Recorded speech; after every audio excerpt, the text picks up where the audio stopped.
KD 3.4 kelas 7 tentang menelaah struktur dan kebahasaan teks narasi atau cerita imajinasi yang dibaca dan didengar.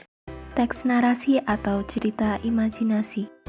Teks narasi atau cerita imajinasi merupakan suatu bentuk teks yang mengisahkan suatu peristiwa atau kejadian yang disusun menurut urutan peristiwa atau kejadian dan waktu dengan tujuan untuk menciptakan kesan atau pengalaman kepada pembaca.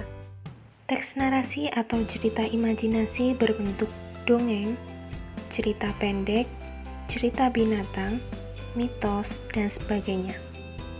Teks narasi cerita imajinasi memiliki ciri kebahasaan sebagai berikut. 1. Penggunaan kata ganti.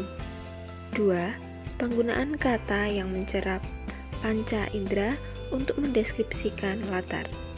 3. Penggunaan pilihan kata dengan makna kias dan makna khusus. 4. Penggunaan kata sambung penanda urutan waktu.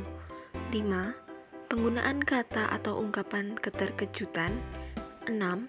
Penggunaan dialog atau kalimat langsung dalam cerita. Struktur teks naratif atau cerita imajinasi ada 4. Yang pertama, orientasi atau orientation atau perkenalan. Orientasi merupakan bagian paragraf pembuka yang menggambarkan pengenalan karakter cerita. Pada bagian ini, disajikan pengenalan tokoh, tempat, dan waktu terjadinya cerita. 2. Komplikasi atau complication. Komplikasi merupakan bagian yang menyajikan munculnya masalah dan pengembangan cerita. Pada bagian ini, mulai muncul masalah atau konflik, dan selanjutnya masalah atau konflik tersebut berkembang. 3. Penyelesaian atau resolution. Pada bagian penyelesaian atau resolusi, masalah atau konflik yang muncul mulai ditemukan penyelesaiannya. Penyelesaian dapat berupa kebaikan atau keburukan. Yang terakhir adalah koda. Koda merupakan bagian terakhir dari struktur teks cerita imajinasi. Koda berisi perubahan yang terjadi pada tokoh dan pelajaran yang dapat dipetik dari cerita tersebut. Berikut adalah contoh teks narasi atau cerita imajinasi berjudul Si Ayam yang Sombong. Alkisah, di sebuah desa, hiduplah berbagai macam hewan peliharaan, mulai dari ayam, kalkun, bebek, dan angsa. Mereka hidup dengan riang gembira karena tuan mereka selalu memberi jatah makanan yang cukup banyak. Namun, ada satu jenis hewan yang sangat sombong. Ia adalah ayam. Tak jarang, ayam sering melontarkan kata-kata yang menyakiti hati kawan-kawannya. Suatu hari, ia membanggakan dirinya di depan kawan-kawannya. Hei, lihatlah aku. Aku adalah peliharaan kesayangan Tuan. Bagaimana tidak? Ia memberiku makanan yang lebih lezat dan lebih banyak daripada kalian. Ia berkata dengan bangganya sambil menunjuk makanan yang ia dapat.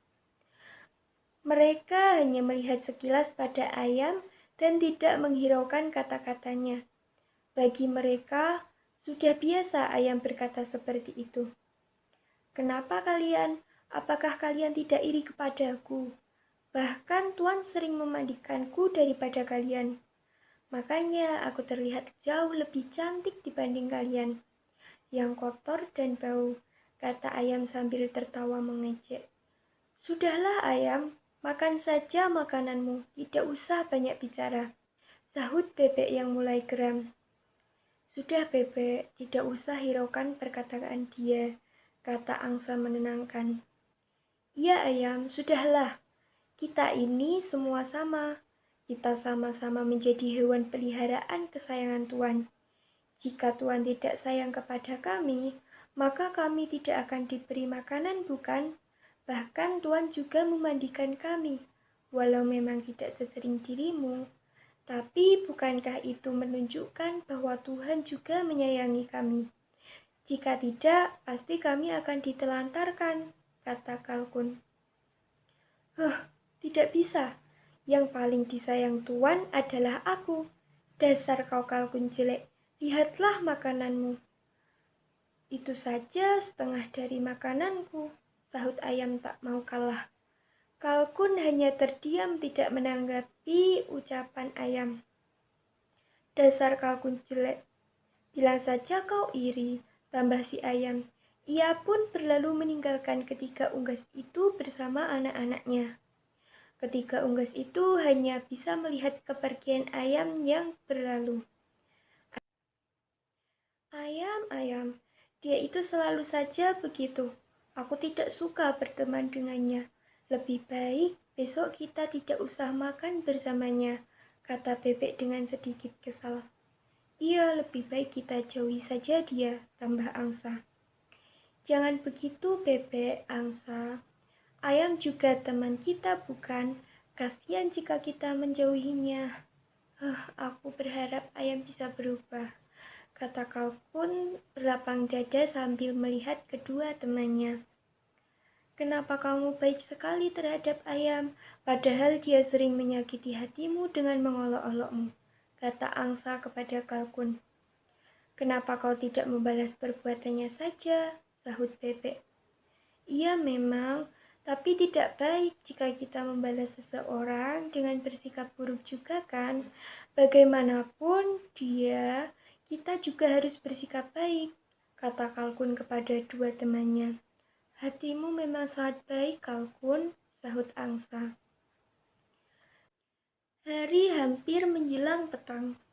Para unggas pun segera berjalan menuju kandang mereka. Kluk, kluk, kluk, kluk, kluk. Kalkun mengeluarkan suaranya yang khas. Berisik sekali kamu. Apakah kamu tidak tahu bahwa kamu itu mengganggu? Suaramu terlalu nyaring. Lebih bagus suaraku. Jadi diamlah, kata ayam kepada Kalkun. Kalkun pun hanya terdiam.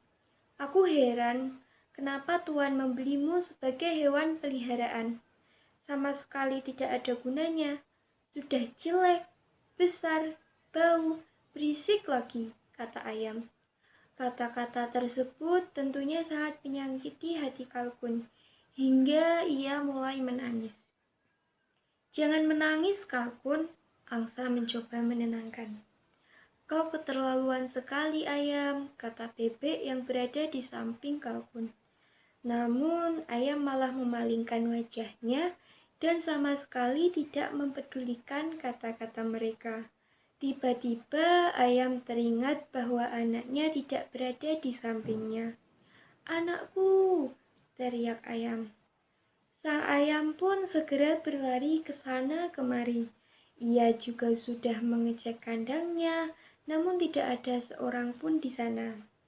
Ayam berlari lagi keluar dan mencarinya, namun sama sekali ia tidak menemukan keberadaan anaknya.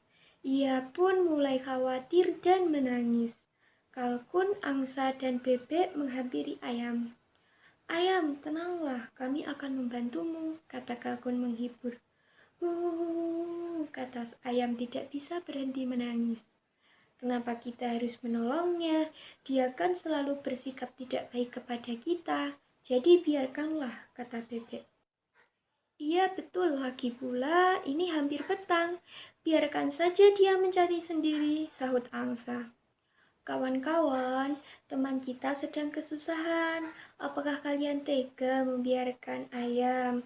Ayolah, kita harus membantunya, kata Kalkun kepada kedua temannya. Baiklah, sahut Angsa dan Bebek bersamaan. Terima kasih, kata ayam yang masih menangis terseduh-seduh. Mereka pun segera berpencar mencari anak ayam. Mereka berteriak memanggil anak ayam, tetapi sudah cukup lama dan tidak ada jawaban juga.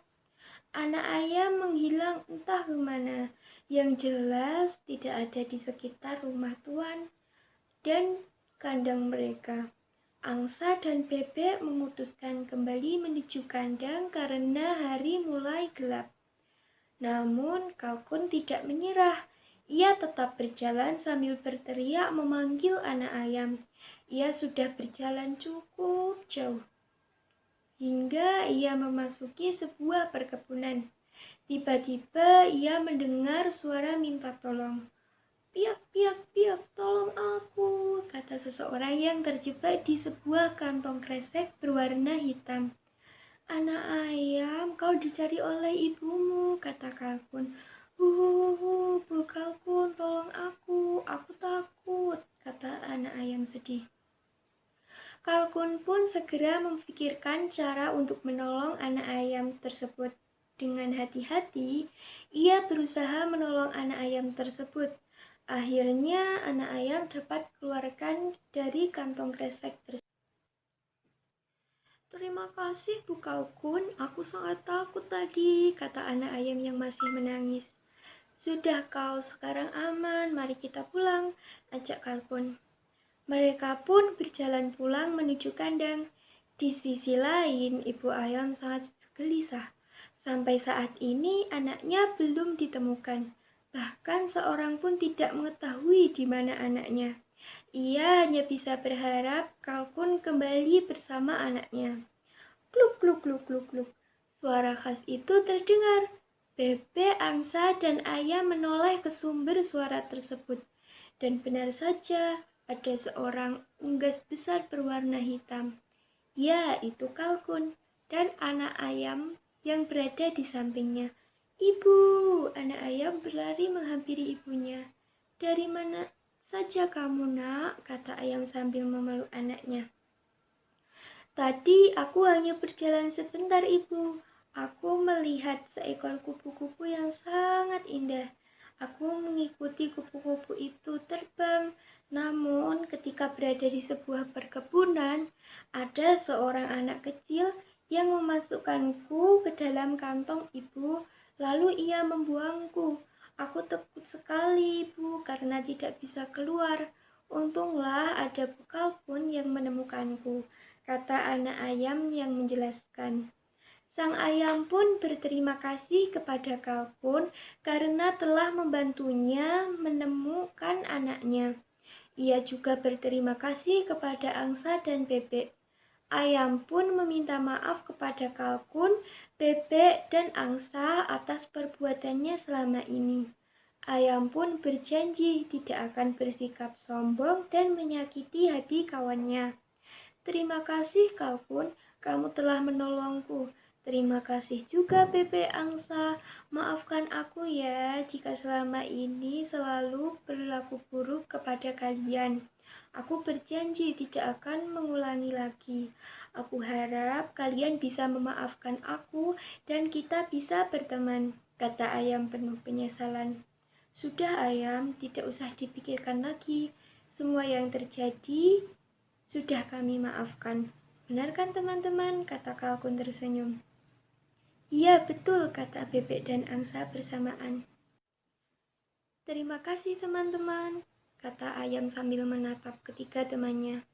Sejak saat itu ayam tidak lagi sombong, ia juga tidak lagi mengolok-olok kalkun. Mereka pun hidup dengan bahagia.